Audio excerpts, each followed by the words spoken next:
Bueno, buenas tardes a todos los presentes en este Salón de la Universidad Popular y a todas aquellas personas que nos están siguiendo a través de la televisión local. Es un placer para mí el presentar hoy a una persona de Santa Marta súper conocida. Todo el mundo de Santa Marta conoce que Manolo es un gran profesional, que ha sabido capotear los malos tiempos y mantener a flote su negocio. Lo que no sabe mucha gente de Santa Marta, que Manolo es una persona amante de la lectura, con una cultura que muchos profesionales quisieran. Un investigador de la historia de Santa Marta, como así lo va a demostrar cuando salga a la luz el libro que está haciendo como coautor con Francisco Javier Rodríguez Chiqui, también conocido en Santa Marta, y que empezó sus estudios en el Colegio Santa Ana de Almendralejo. Estos estudios tuvo que abandonarlos temprano, aunque era un buen estudiante, por tener que ayudar a sus padres en el negocio del bar. Pero estoy seguro también que si Manolo hubiera seguido estudiando, hubiera sido también un gran profesional en cualquier carrera que hubiese estudiado. Muchas gracias y Manolo, cuando quiera.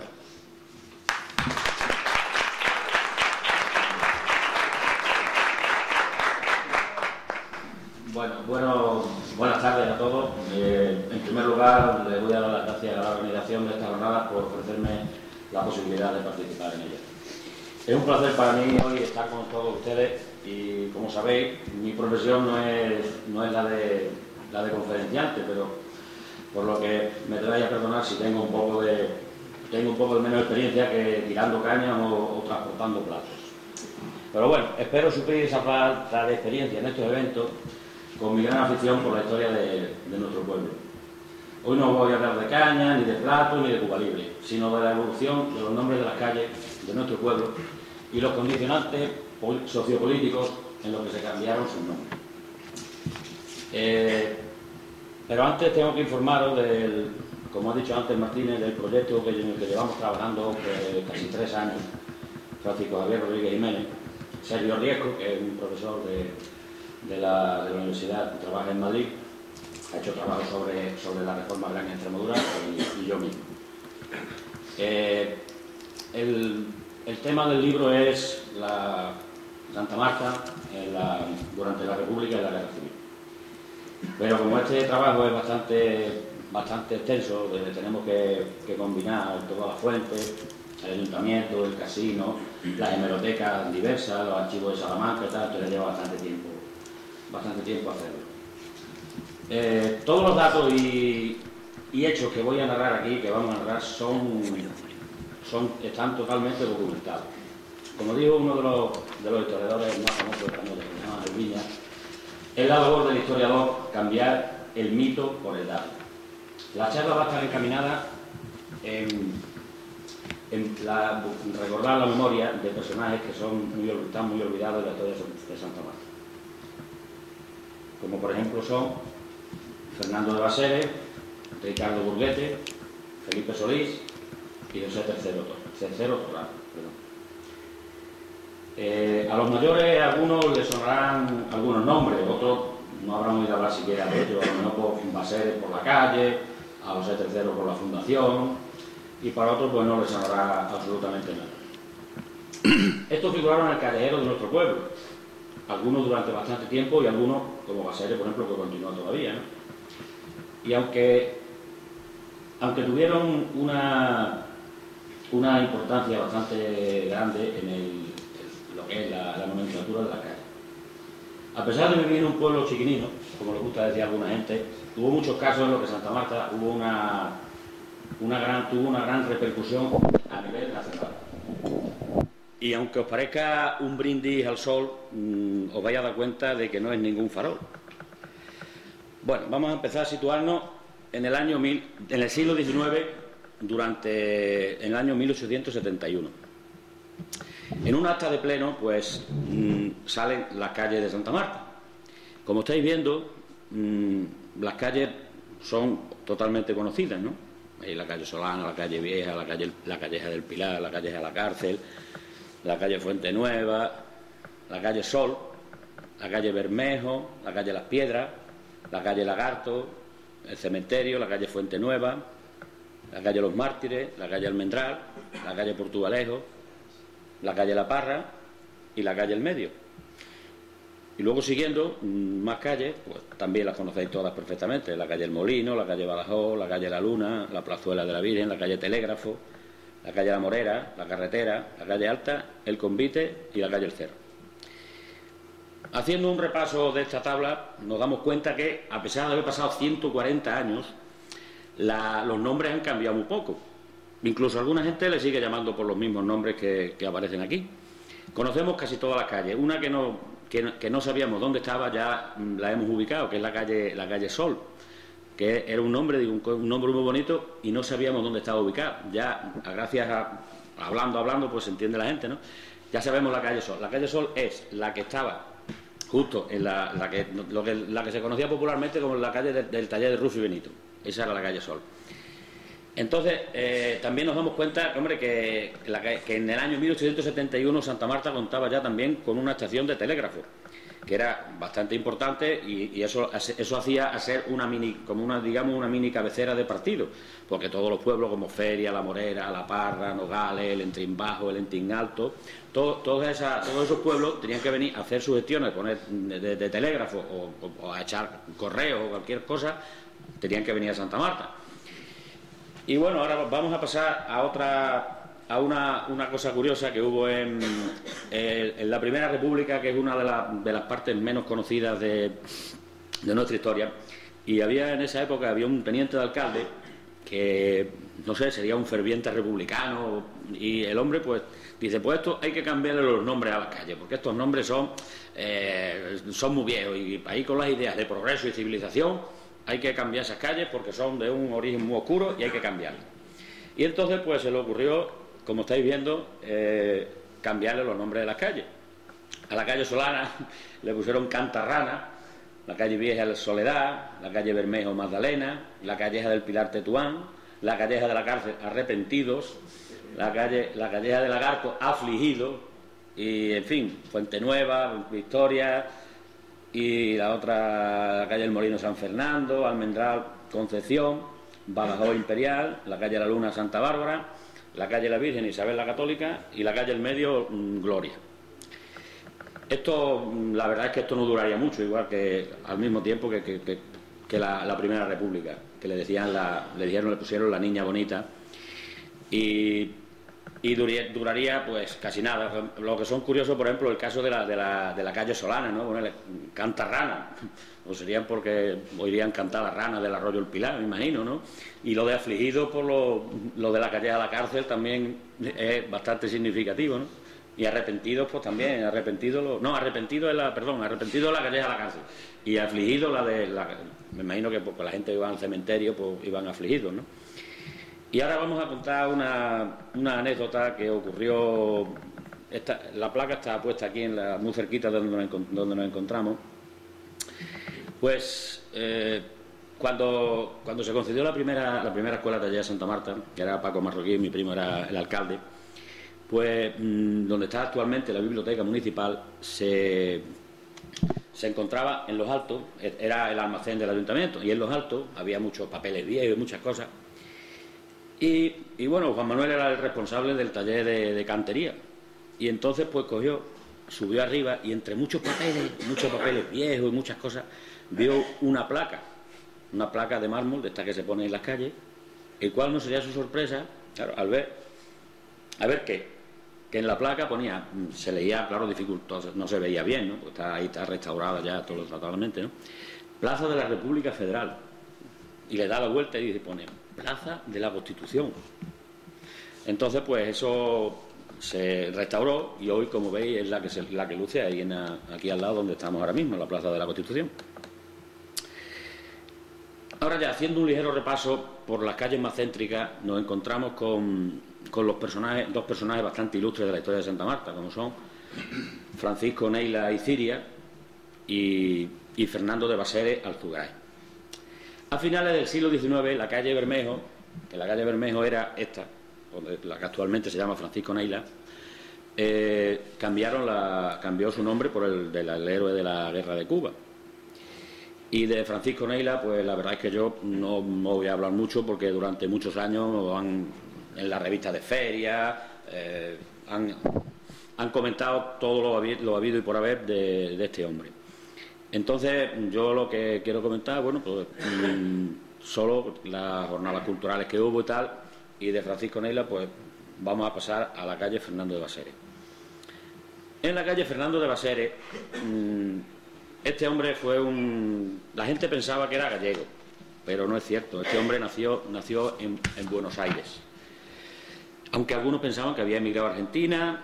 El caso es que al calor de las explotaciones mineras de Santa Marta, pues vino a parar aquí, ¿no? A ser ingeniero de mina, pues vino a parar a Santa Marta. Y según alguna leyenda de por aquí del pueblo, dicen que había heredado unos 7 u 8 millones de pesetas de las finales del siglo XIX, que claro, eso era un fortunón para esa época, ¿no? Y entonces, pues, unos pensaban que lo había heredado, otro que lo había ganado en Argentina, y en fin.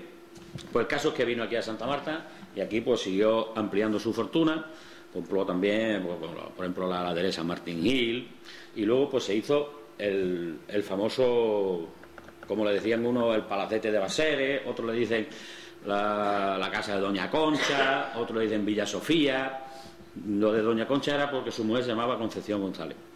Y también al lado de eso ahí me gustaría comentar el patio de San José, que os acordáis vosotros todos del patio de San José, en el que hubo, en tiempos hubo un taller de costura, en el que de prendas de punto, que en muchas chicas jóvenes que hoy día ya son superabuelas y mucho más mayores, que hoy día está convertida en cochera, ¿sabes?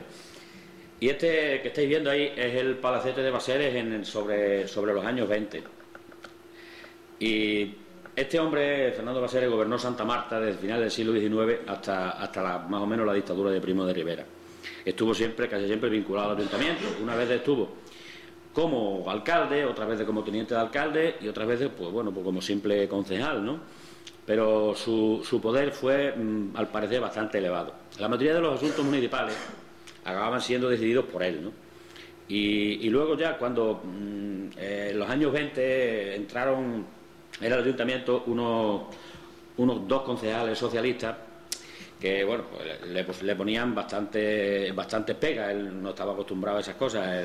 Los concejales socialistas, uno se llamaba José Gamero Moreno y el otro se llamaba Juan Vázquez Pérez, que era conocido como el tío de los pollos. Este hombre le proponían transmoción y le impugnaban los presupuestos. Y la verdad es que el hombre duró de concejal, Juan Vázquez Pérez duró 3 meses de concejal, desde abril hasta julio de 1920. Luego ya desapareció y no se volvió a saber nada más de él, en este aspecto, en el aspecto de concejal. Sin embargo, pues José Gamero Moreno, que era un constructor, este hombre aguantó como pudo en el ayuntamiento hasta la dictadura de Primo de Rivera, que cambiaron totalmente los ayuntamientos. Y fíjate, cuando se cambió el nombre de la calle esta de Fernando Baseres fue en 1911.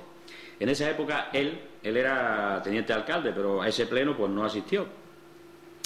Y el alcalde se llamaba Félix Torrado.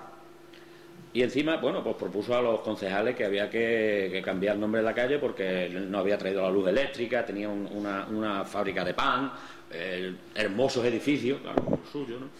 Y dice que no tiene nada que envidiar a las restantes poblaciones, las mejores poblaciones de la provincia y tal, ¿no?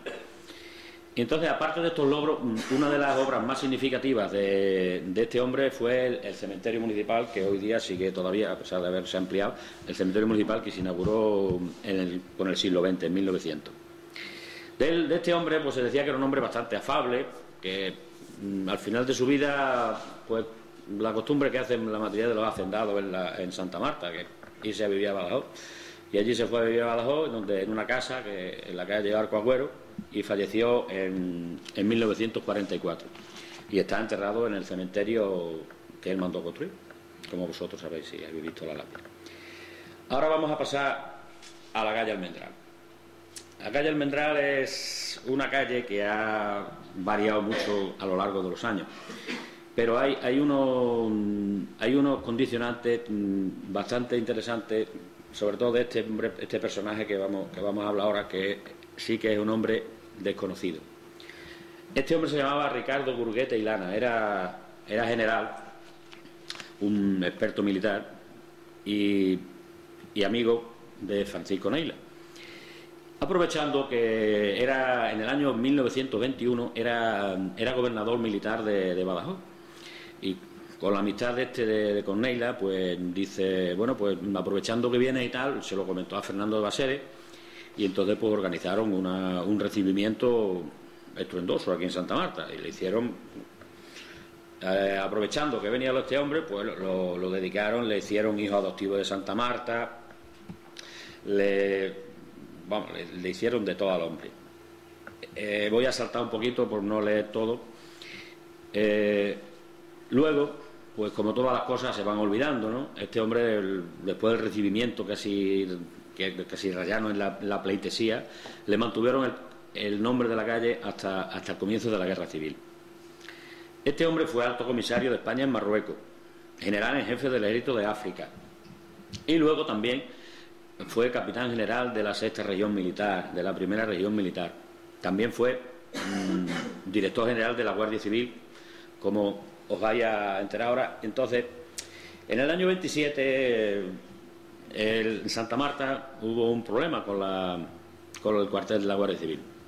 Resulta que ese año el alcalde era, no sé si vosotros acordáis, de Manuel Pérez, don Manuel Pérez Martín, que era médico. Y el cuartel de la Guardia Civil en esa época estaba ubicado en la calle Vieja, en un caserón muy grande que había ahí en la calle Vieja. Entonces, pues tenían pensado pues cambiar la ubicación del cuartel. Entonces tenían ya realizado un contrato de compra-venta para comprar lo que es donde está ahora mismo el cuartel, que se llamaba la Casa Grande, y el dueño se llamaba Victoriano Erce. Bueno, pues consultaron con la comandancia provincial si le venía bien el local que le ofrecían, la casa esa.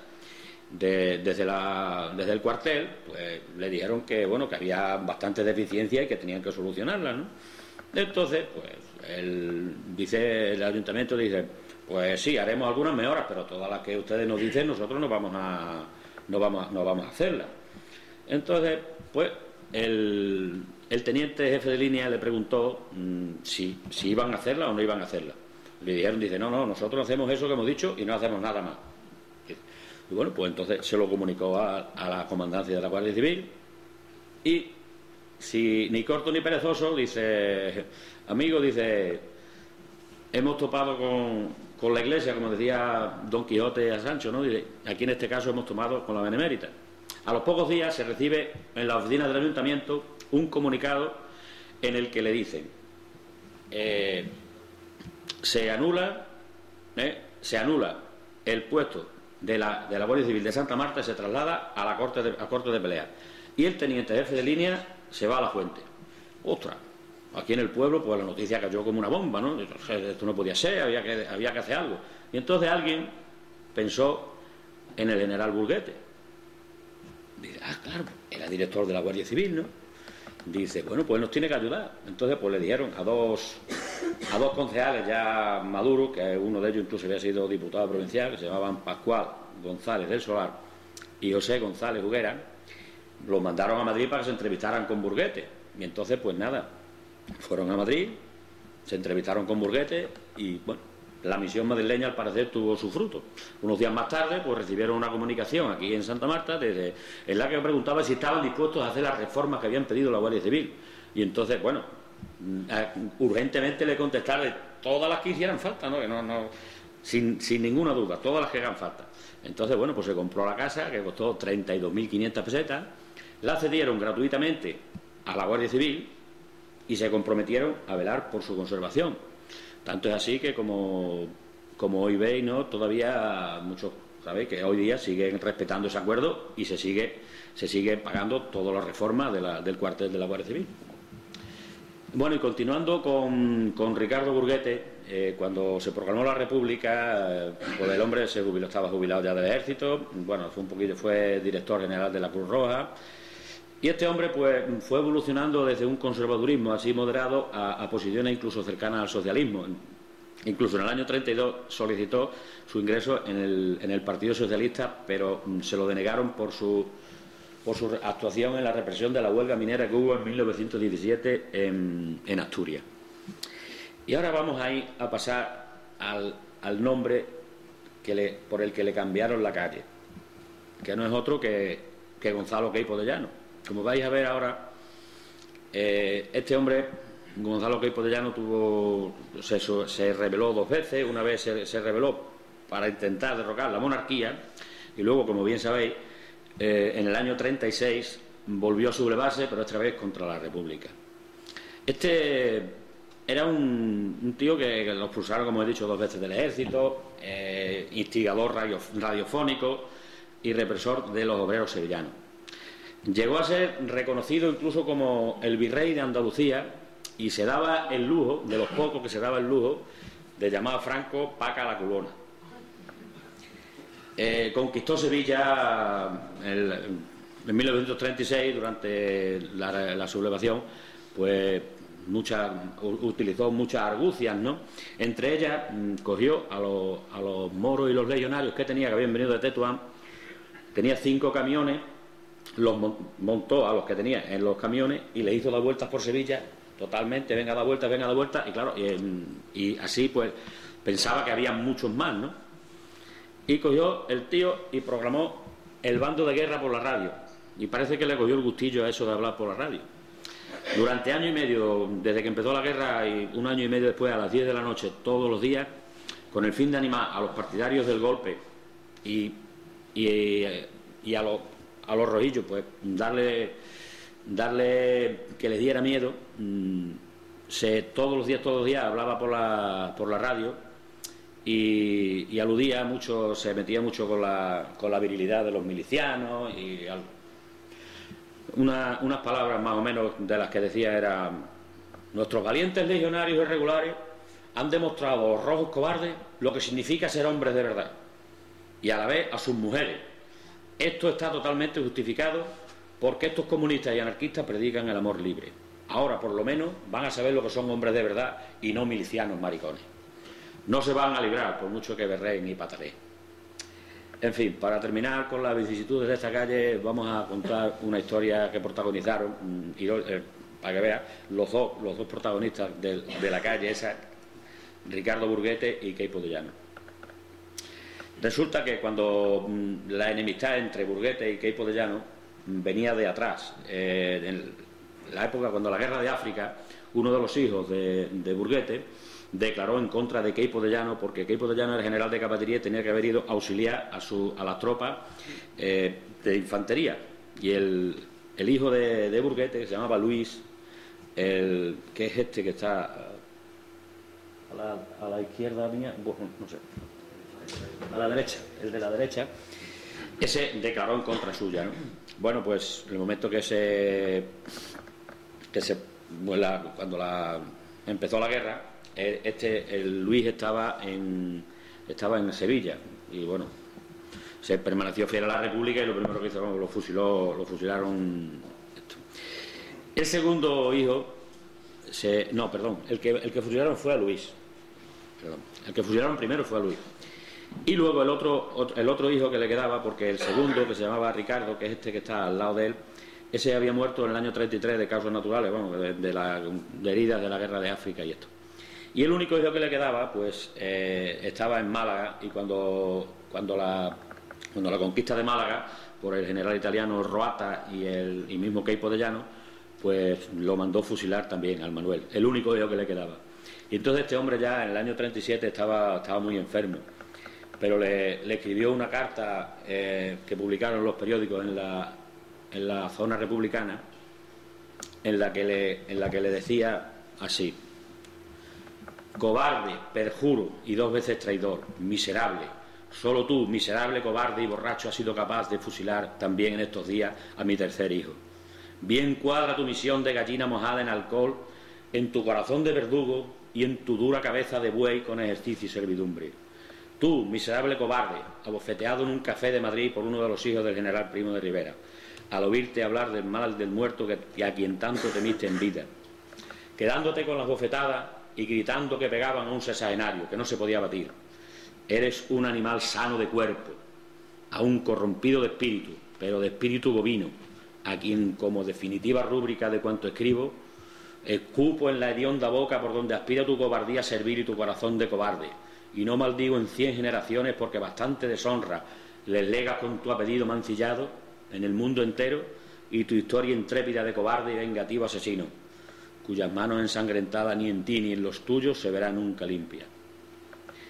Pues este hombre estaba normal, todos los que somos padres sabemos lo que duelen los hijos, y vamos, a los pocos días de esto, ya en marzo de 1937 falleció. Y Queipo de Llano pues se fue oscureciendo su figura, porque a Franco no le gustaba para nada Queipo de Llano, ¿no? Entonces pues poco a poco se lo fue quitando del medio y lo mandó a Italia. Y una anécdota que cuentan con el conde Chiano fue que el conde Chiano estaba casado con una hija de Mussolini, del duce, y le recriminó en una sesión de esta de las embajadas, y esto le recriminó que a Queipo de Llano éramos aficionados a la bebida, ¿no? Y dice: mi general, lo va a matar usted el alcohol. Y le contestó el Queipo de Llano y dice: y a usted lo va a matar Marcial Lalanda. Como sabéis, Marcial Lalanda era un torero, ¿no? Que toreaba los toros. Y murió en 1900 en Sevilla, y está enterrado, como veis ahí, en la Basílica de la Macarena, que la sacan de vez en cuando en la... Bueno, y ahora vamos a pasar a la calle Badajoz. La calle Badajoz tiene bastante historia también. Si entramos por ahí, se empezó llamando Badajoz, ¿no? Pero en el siglo XX, no sé exactamente cuándo, le cambiaron el nombre por Felipe Solís. ¿Quién era Felipe Solís? Poca gente lo conoce, ¿no? Pues Felipe Solís se llamaba Felipe Solís y Campuzano, era coronel del ejército español, a la vez que amigo y ayudante del duque de Montpensier, que se llamaba Antonio de Orleans. Antonio de Orleans estaba casado con María Luisa Fernanda de Borbón. María Luisa os tiene que sonar porque es el parque de Sevilla, que conocéis todos, lleva su nombre por ella, porque estos terrenos los cedieron ellos que vivían en Sevilla. Y este hombre, el Antonio de Orleans, pudo ser rey de España, pero un problema que tuvo con el duque de Sevilla, que era hermano de Francisco de Asís, el marido de Isabel II, sobatía un duelo con él. Y entonces el duque de Montpensier lo mató. Uno de los firmantes del acta del duelo pues fue Felipe Solís, como hemos dicho. Al matarlo, pues perdió todas sus opciones a ser rey de España. Entonces en las Cortes eligieron a Amadeo de Saboya, y a este hombre, al duque de Montpensier, solo obtuvo 27 votos, y a Amadeo de Saboya le dieron 191. Entonces el que había sido el principal que intentó traer a España a Amadeo de Saboya fue el general Prim, que era ministro de la guerra en esa época. Cogió y lo mataron en la calle del Turco. ¿Y qué relación tiene esto con Santa Marta? Bueno, pues tiene la relación que uno de los implicados, de los que pensaban que había sido uno de los autores del asesinato del general Prim, fue Felipe Solís y Campuzano. Entonces este hombre pues estuvo en la cárcel porque estaba imputado, pero al final no llegaron a hacer nada. Estuvo 4 meses en la cárcel y lo sacaron. Y entonces pues el hombre pues se vino a vivir a Santa Marta. Le diría al duque de Medinaceli: cuando vete para allí, desapareces de la corte y no te vengas para aquí. Y este hombre, como veis ahí, este es el acta de nacimiento de un nieto suyo que nació en Santa Marta, al que le pusieron unos cuantos de nombre, como estáis viendo: Manuel Eloy, Juan Felipe del Señor, de la Penitencia, Jaraquemada y Solís. 2 o 3 nombres, ¿no? Estaba casado con una mujer que se llamaba Mariana Gómez de la Cortina. Y este hombre, hay constancia que vivió en Santa Marta y vivía en la calle Las Piedras, lo que es la calle Fernando de Baseres, y su casa era lo que hoy es el Palacete de Baseres, pero antes de construirlo, antes de comprarlo Baseres. Lo pone aquí: natural de Madrid y domiciliado en esta villa en la calle Las Piedras. y la mujer que había muerto ya. Bueno, pues vamos a seguir. Me cuenta Manolo Muñoz de este hombre que era un experto tirador con la pistola. Era capaz de meter una bala en la cerradura de las puertas que había antes, ¿no? Lógicamente no son como ahora, las cerraduras antes eran bastante más grandes, ¿no? Y hacía apuestas con los pastores, dice, venga, tú le tiras con la onda y yo con la pistola, a ver quién acierta antes, ¿no? Incluso cogía la pistola y hacía sus iniciales, la F y la S, en las puertas de las corraladas y de todas esas cosas que había, ¿no? Pues bien, este nombre de la calle Badajoz, también lo mismo, le mantuvieron el nombre pues hasta la Guerra Civil. El nombre por el que cambiaron lo conocéis perfectamente, ¿no? José Antonio Primo de Rivera y Sáenz de Heredia, conocido como el ausente. Era el primero de los 6 hijos de Miguel Primo de Rivera, fue dictador español de los muchos que hemos tenido desde 1923 hasta el 30. Pues su hijo José Antonio pues ejerció la abogacía, también era alférez de complemento, y como vosotros sabéis bien, el de octubre del 33 fue cuando pronuncia en el Teatro de la Comedia la fundación de Falange Española, promoviendo la dialéctica de los puños y las pistolas, ¿no? Le gustaba mucho, era muy seguidor de Mussolini, incluso llegó a cobrar 50.000 liras mensuales del gobierno italiano se las pagaba. Y bueno, para antes de seguir con la biografía de José Antonio, que la conocéis bastante, vamos a contar un suceso que le ocurrió antes ya lo habéis visto cuando en la carta que le escribe Burguete a Queipo, le comenta algo que fue abofeteado por el propio José Antonio, ¿no? En el año 1930 el Queipo de Llano pues tenía una tertulia en un café madrileño que se llamaba el León d'Or, y una tertulia, y ponía de vuelta y media a Primo de Rivera, porque como sabéis, como el Queipo no se llevaba bien con ninguno de los militares y tal. Al parecer Queipo de Llano le escribió una carta a un tío de José Antonio que se llamaba José Primo de Rivera. Estaba el hombre impedido y enfermo y no tenía hijos ni nada, entonces lo retaba a duelo y tal. Entonces pues José Antonio pues le cogió el guante y se fue acompañado de su hermano y de nuestro hermano Fernando y un primo suyo que se llamaba Sancho Dávila, y se fueron al café y sin media palabra le preguntó, oye, ¿has escrito esta carta? Y el Queipo ya no le dice, sí, pumba, vamos, le pegó un tortazo, lo tiró al suelo, allí se formó un guirigay bastante bueno, y al final se liaron todos los acompañantes, al final pues nada, que hubo juicio, pero el juicio se celebró en el año 33, y bueno, al final en lo que quedaron es que a José Antonio, que era alférez de complemento, lo echaron del ejército, ya está, no hubo ninguna cosa más.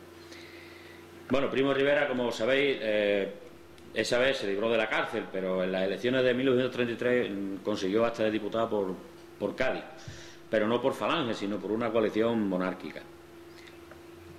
Consiguieron en toda España 44.000 votos, que no tiene nada que ver con lo que luego sacaron y los que se unieron luego a Falange cuando empezó la guerra, ¿no? Como hemos dicho antes, José Antonio mantuvo bastantes contactos con el gobierno italiano del Duce, de Mussolini, intentando, él quería imponer en España el Estado fascista, igual que en Italia. Esa era su máxima premisa. Y una de las cosas que decía José Antonio era muy curiosa, dice, a última hora siempre ha sido un pelotón de soldados el que ha salvado a la civilización. Vosotros sabéis que José Antonio lo metieron en la cárcel y el 5 de junio pues lo llevan a Alicante. Entonces, cuando el golpe del 17 de julio, pues él siguió en la cárcel, hubo bastantes intentos de liberarlo, incluso quisieron cambiarlo por un hijo de Largo Caballero, pero ninguna de todos estos intentos de rescate fueron a buen puerto. El caso es que el 20 de noviembre de 1936 lo fusilaron. Lo curioso del caso es que hasta 2 años después, en la España de Franco no se conoció la noticia, se sabía, pero la gente no la dieron a conocer los altos mandos. El 15 de octubre de 1938 fue cuando se supo en Santa Marta que José Antonio había muerto. Entonces, bueno, pues en el momento que se enteraron, el alcalde, que era Julián González, pues aprobaron la adquisición del...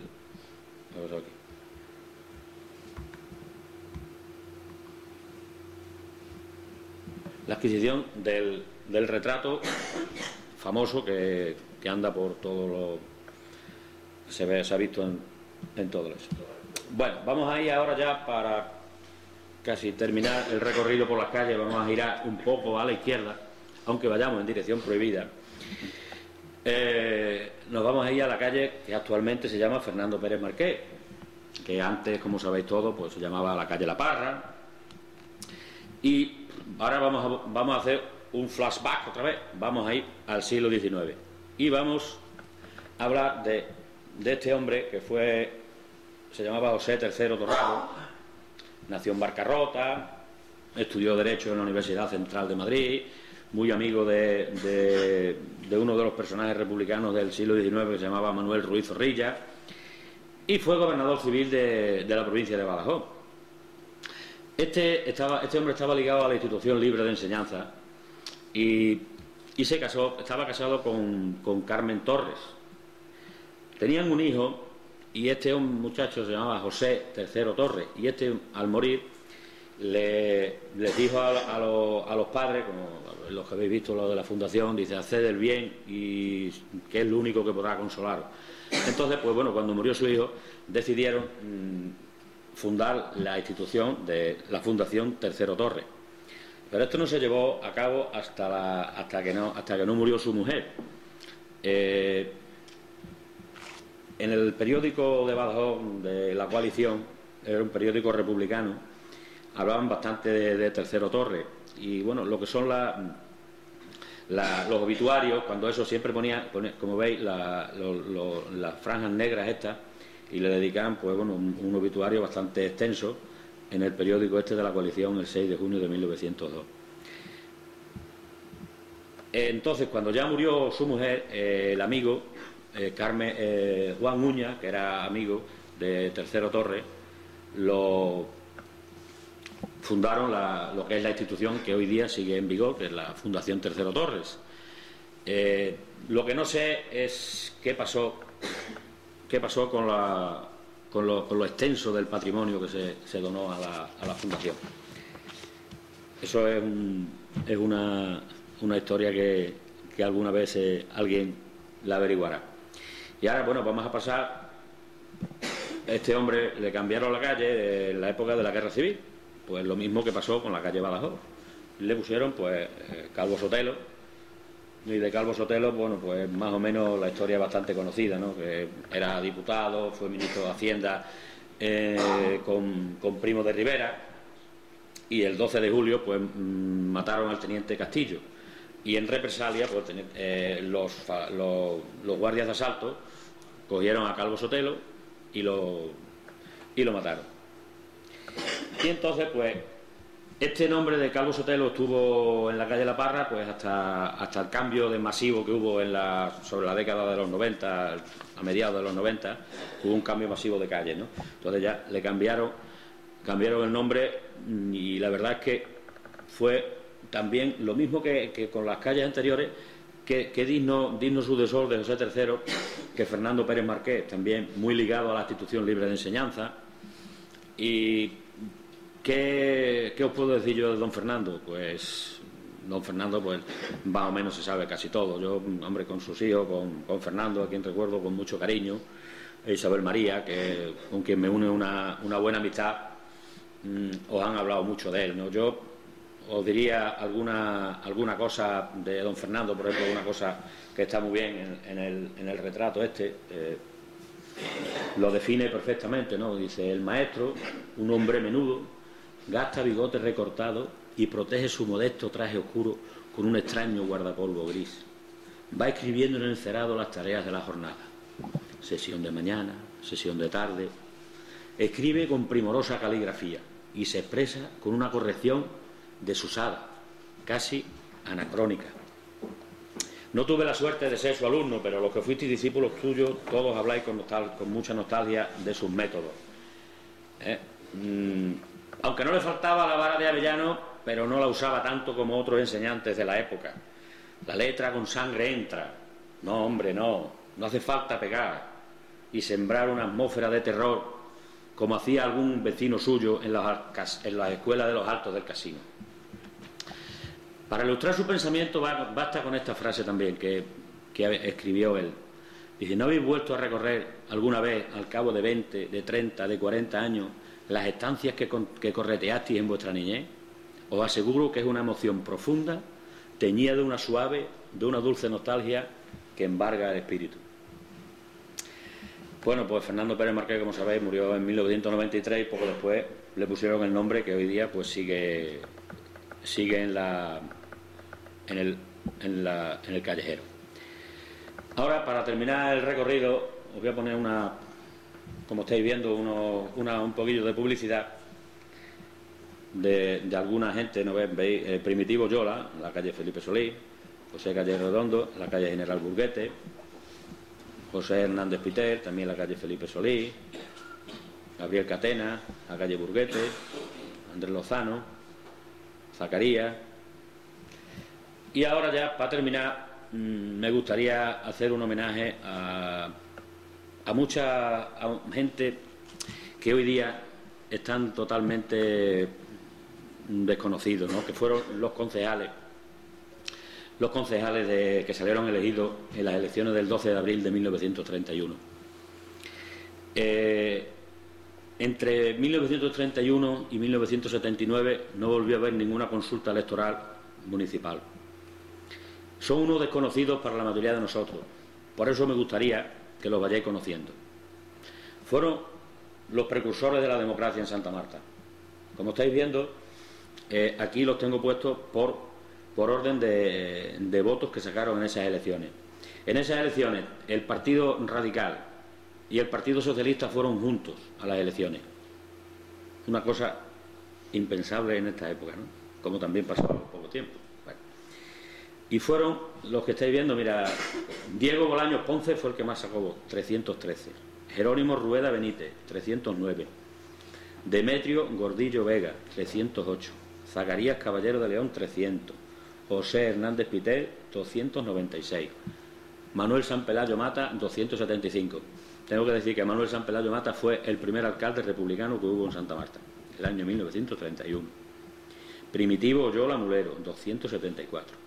Abdón Benito Gamito, 251. Francisco Muñoz Pintor, 251 también. Rafael Muñoz Gutiérrez, 125. Julio Rangel Esteves, 119. Francisco Romero Marín, 115.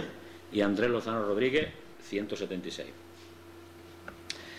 Y quiero enfatizar algo que pasará desapercibido para algunos que a lo mejor no se van a tomar ni la molestia de leer el libro que estamos escribiendo. Esos precursores de la democracia en Santa Marta, por cierto, que los primeros que salieron a celebrar la República en Santa Marta no fueron los socialistas, fueron los republicanos que estáis viendo aquí, los radicales. Que estos hombres, bueno, pues en el momento que después de proclamar la República, pues luego fueron evolucionando hacia la derecha un poquito, bastante. Pero al principio la gente esta, los republicanos, fueron los que salieron a la calle. Luego ya, el 1 de mayo de 1931, ya sí hubo una manifestación en la que fueron los socialistas, pero los primeros que celebraron la República fueron los radicales. De esto me gustaría destacar, aquí tenéis, por ejemplo, como visteis antes, este hombre, Primitivo Oyola, era concejal y tenía una tienda de paquetería y ultramar. Demetrio Gordillo también. Voy a poner los que tengo fotos, los que no tengo fotos, pues lógicamente no los puedo poner. De esto quería dedicar un especial homenaje a cuatro concejales. Andrés Lozano y Zacarías Caballero, por el Partido Radical. A Zacarías os acordaréis todos, siempre con su puro en la boca y eso, ¿no? Me gustaría dedicarlo. Y luego, del Partido Socialista, me gustaría dedicar un homenaje a Francisco Romero Marín, que un total desconocido para la mayoría de la gente, que fue alcalde de Santa Marta desde julio de 1932, luego cuando vino la revolución de 1934 lo destituyeron y luego desde 1936 volvió otra vez a ser alcalde. Y a Jerónimo Rueda Benítez. Este hombre también fue alcalde en 1936. Me gustaría hacerle el homenaje que estáis diciendo. Francisco Romero trabajaba en el campo y también era zapatero. Y Jerónimo era jornalero del campo, y la historia pues nos ha negado saber más cosas a nivel personal, pero a nivel político sí sabemos bastante, porque están en las actas de pleno y muchas cosas más, ¿no? Cuando comenzó nuestra incivil guerra, todos vivían, excepto Rafael Muñoz Gutiérrez, que murió de causas naturales en 1933. Al terminar la guerra y la represión posterior, de los 5 concejales socialistas que había, solo uno quedó con vida, Francisco Romero Marín. Que el hombre pasó por muchas cárceles y tal, y luego pues vivió pues escondido, no pudo salir a la calle, y pocas cosas más se saben de él. Demetrio Gordillo Vega y Francisco Muñoz Pintor lo fusilaron nada más empezar la guerra. A don Benito estuvo en la parte de la República, y en 1940, bueno, cuando terminó la guerra, lo cogieron preso y lo fusilaron en 1940. Otro hombre que también fusilaron fue Julio Rangel, que se llamaba Julio Rangel Esteve, que este hombre ahí iba independiente, pero se fue alineando cada vez más y al final terminó siempre votando y ayudando a los concejales socialistas. A este hombre lo mataron también al final de agosto. Y Jerónimo Rueda pues se escapó y se enroló en un batallón que, si os acordáis de Pepe Hinojosa, que estuvo dando una charla aquí, nos enseñó en el batallón Los Castubos, que fue donde se enrolaron casi todos los extremeños que llegaron a Madrid. Y luego, según unas últimas averiguaciones, parece ser que llegó a tener el grado de capitán en la parte de la República, y me parece que fue piloto de combate. Este hombre tenía una estatura de casi 2 metros, era un tío altísimo. Para terminar, ninguno de estos concejales y alcaldes de los que hemos hablado tiene una calle a su nombre. La vocación de servicio público que demostraron no ha sido nunca reconocida. Creo que aún estamos a tiempo. Para ello hay que tener memoria. No se trata de reescribir la historia. En nuestro caso, primero hay que recopilarla, estudiarla con todos sus detalles, recordar lo que decía al principio de la importancia de los datos para acabar con los mitos, olvidar el silencio y difundirlo sin miedo. En ese periodo nos encontramos. Muchas gracias.